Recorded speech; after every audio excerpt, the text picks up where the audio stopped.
Ladies and gentlemen, welcome back to yet another episode of For the Most Part podcast. And we are basically doing a follow-up discussion with the gentlemen of the Heal Our Land project. With us, we have Mr. Michael Germain, Mr. Paul Seaforth, and Mr. Anthony Duncan. Anthony was not with us last time, so I don't know if Anthony could just give us a brief intro to the listeners and the audience who may be watching. Okay, my name is Anthony Duncan. I am the secretary of the Steel Pan Tuners Guild of Trinidad and Tobago. This is an organization whose mandate is to secure social and economic benefits for the pan tuners and pan bowlers. I have to jokingly add that even though they are difficult bunch of people, or we are a difficult bunch of people to work with, so the aims and objectives are good, and it's something which we are pursuing despite the setbacks of the pandemic and so on. Right. Okay. Well, yeah. I think that's a good way to start. So let's dive right in. Based off of the last episode, I don't know if Anthony got a chance to see that, but we were basically just trying to get a sense as to what was the function or the purpose of Heal Our Land, and it was essentially entirely about, I guess, raising funds and basically building us a spiritual community in a sense. I don't know if that's the right way to put it. What do you guys say? All right, cool. I'm happy that I met the definition. So this rounds, we're expected to have the next. There's supposed to be another viewing coming up. That's correct? Yeah, that's right. Yes. Okay. Yeah. What date? October what date 30th. Is? Nice. October. Yeah, 5 p.m. Eastern time. So Trinidad Caribbean 5 p.m. and then. Other folks have to make the adjustment to their local time. And I'm going to say the Trinidad 5 p.m. could mean 6 o'clock. So I would safely say 4 p.m. Trini time so that people get there for 5 o'clock. Yeah, except unfortunately. Yeah, it's from the comfort of your living room or wherever you are. So Exactly. Yeah. So my first question is... A couple people the last... Yeah, go ahead, Mike. A couple people the last time missed the first two performances of the show. As you say, Trinidad time. This is international business now. Yeah. There is actually a lead up as well. So like a half hour before, the videos will start showing. Not the main show, but some of the trailers. Right. So people have time. They have time to make sure their viewing settings and everything are good, audio and viewing before the show starts. Nice. So what have you guys planned for this round? I'm guessing it's the same concert layout and everything. Has anything changed since the last concert? I don't know if anybody wants to answer that. Well, I'll just say that the concert itself, will be the same, but definitely this time around, there's a different build up to it. One of the big things is that we're trying to reach a much larger audience internationally. Right. Yeah, and with Dubai 2020 or through Dubai 2020 and partnership with Export TT, the concert itself. The promotion around it, all of that is also out there. There's definitely as well, much more of a tie-in to Steel Pan, and I'm gonna let Anthony speak to that part. But there's a major, that's a major factor this time around.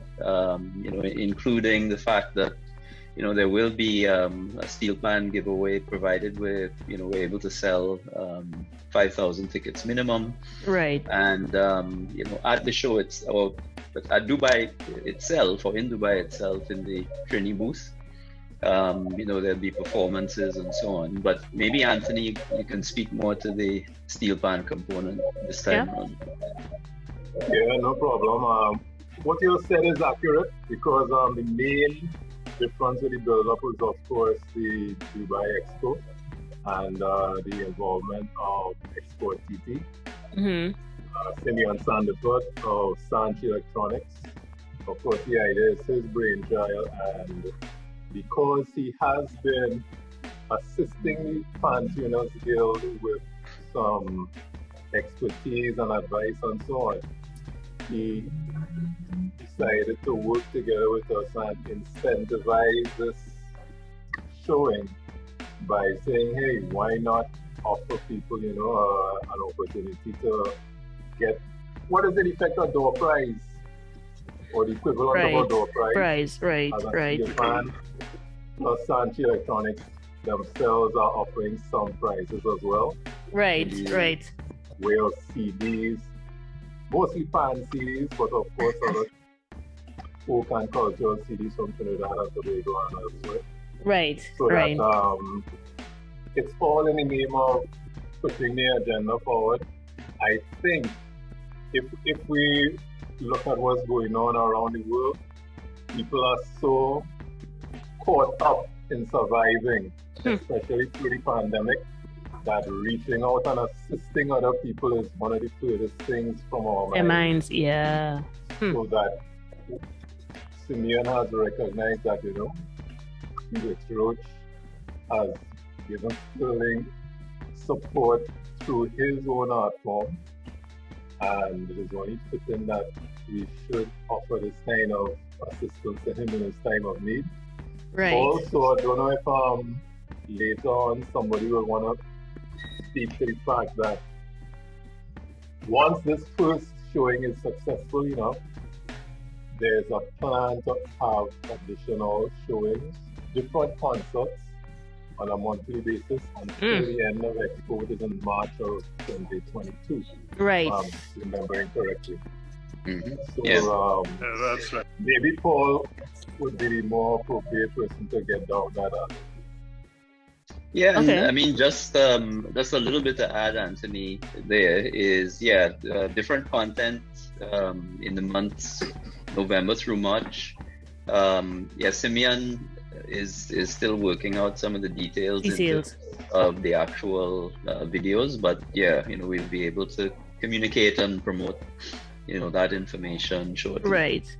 Right. So Mike, I heard him talk about different types of content. I'm guessing it's like different artists, so you're going to be it's pre-recorded stuff that's going to get streamed, same format, etc. Yeah, pre-recorded. So like Steel Pan would be in there, maybe some folk music, folk choirs, but all Trini content. Nice. So Mike, let me ask you this then.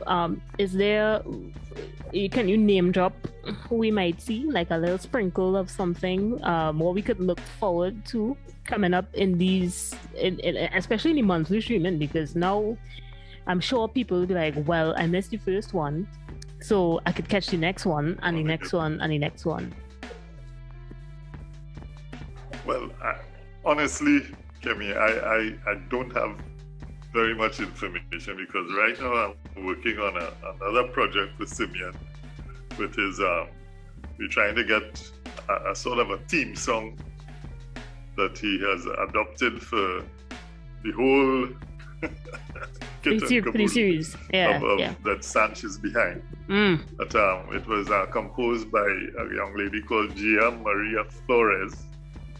It's called Caribbeanist, and I am the arranger, and we're now getting musicians to go in the studio and actually complete the recording.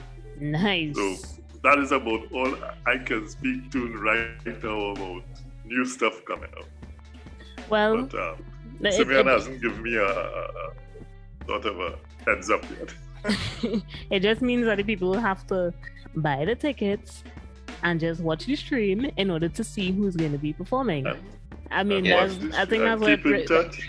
Exactly. Follow all the social media posts because we're gonna be covering it monthly articles. We'll try our very, very best to do some monthly podcast episodes as well.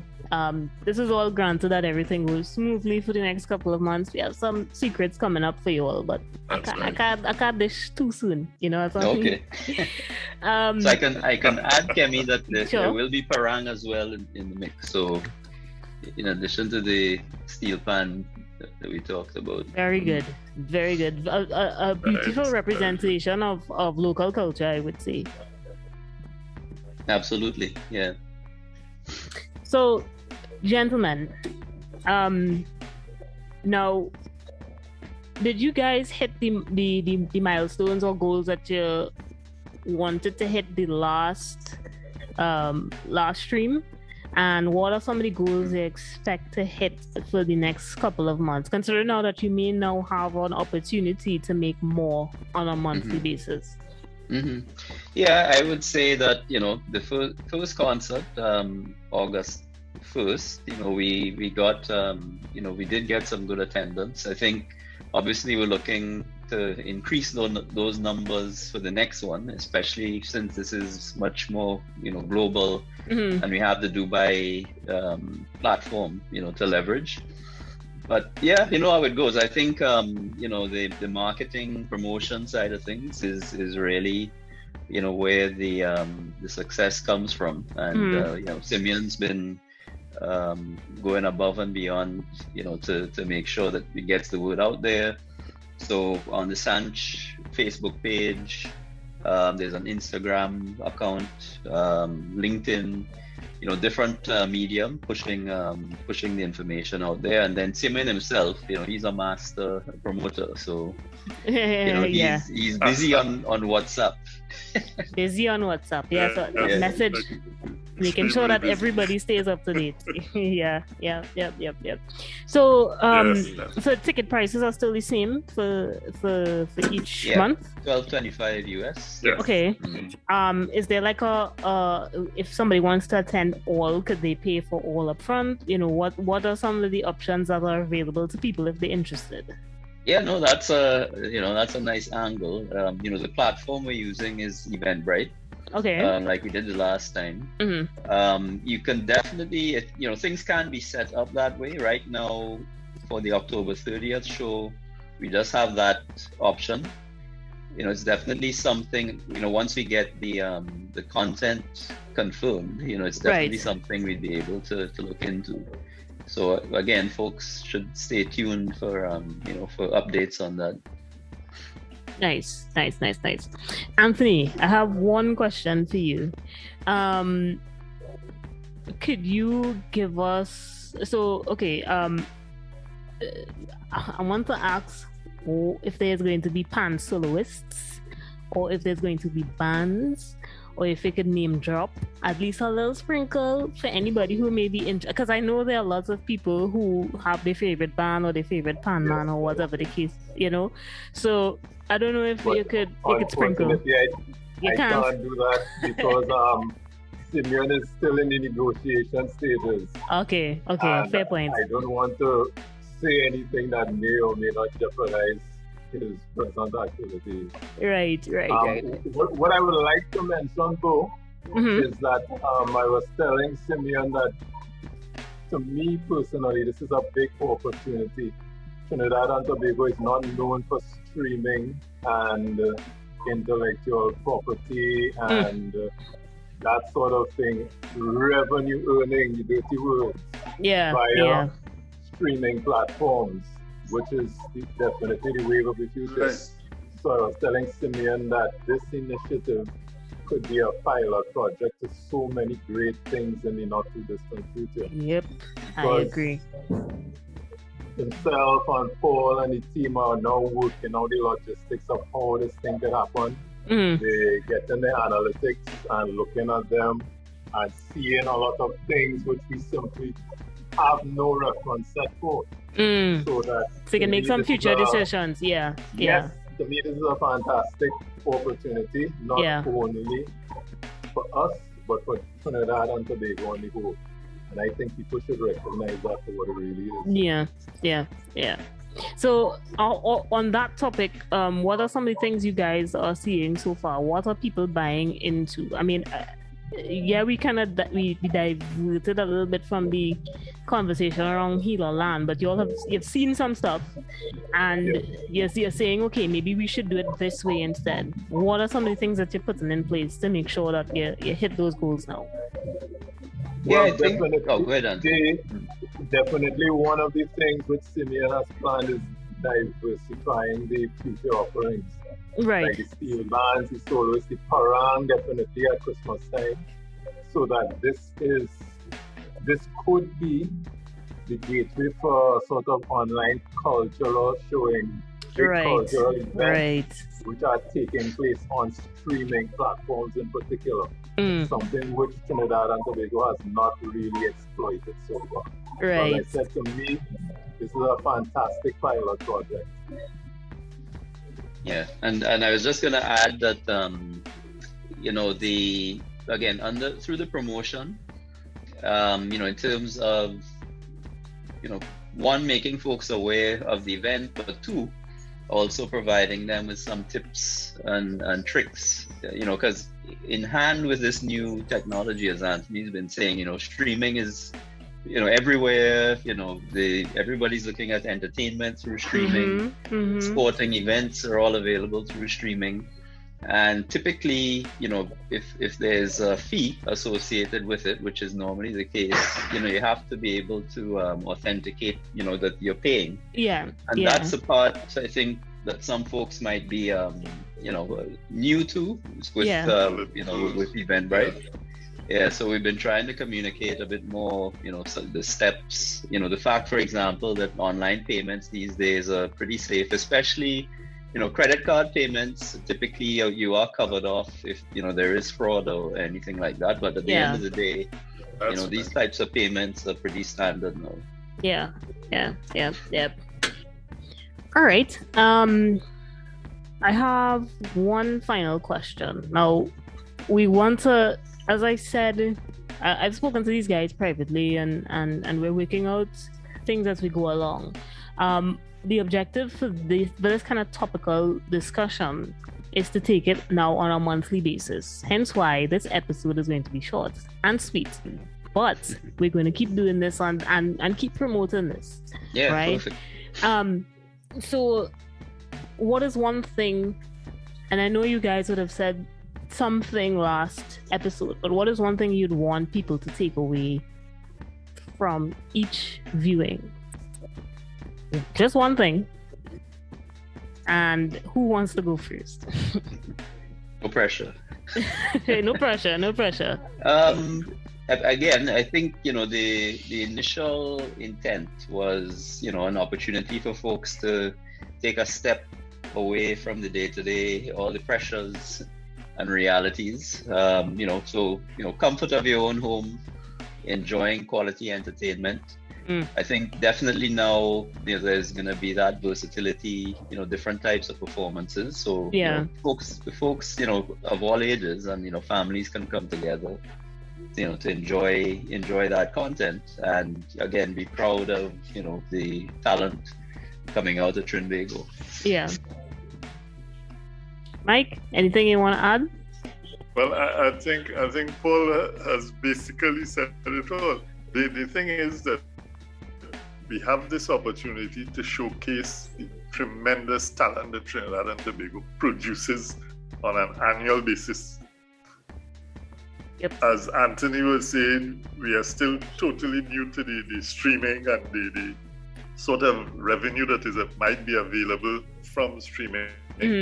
This is the perfect platform for us to start really making it practical.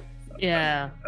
Because, as a musician myself, we've spent the last 2 years in limbo, and musicians need a little help to get back up to a reasonable situation again. Yep. So if we could get this sort of program going, where musicians have new products, they want to come on the podcast and get it streamed and do all these sort of things. You can have your live events with streaming.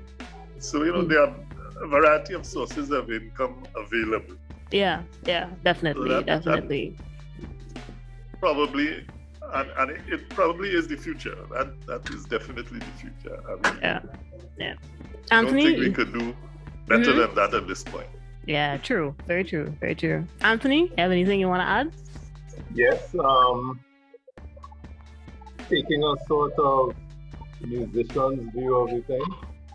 Now, internationally, we are living in a time where the current generations are not accustomed to paying for music.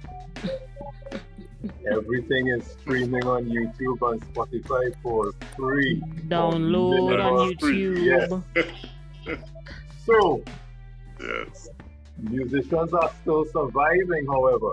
Yep. And therefore, what the internet gurus tell you is that you have to build your own unique customer base and engage them with creative content and learn what the content they are looking for is from them.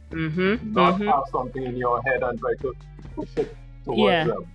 So there's this look at analytics and getting constant feedback and so on.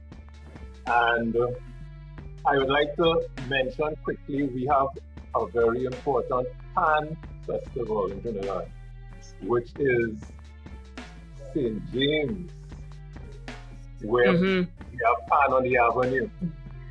That is one of the most unique phenomena in Trinidad and Tobago. All of the young people are playing the instruments, and all in the audience are usually over 50, over 60. Yep. That's so right.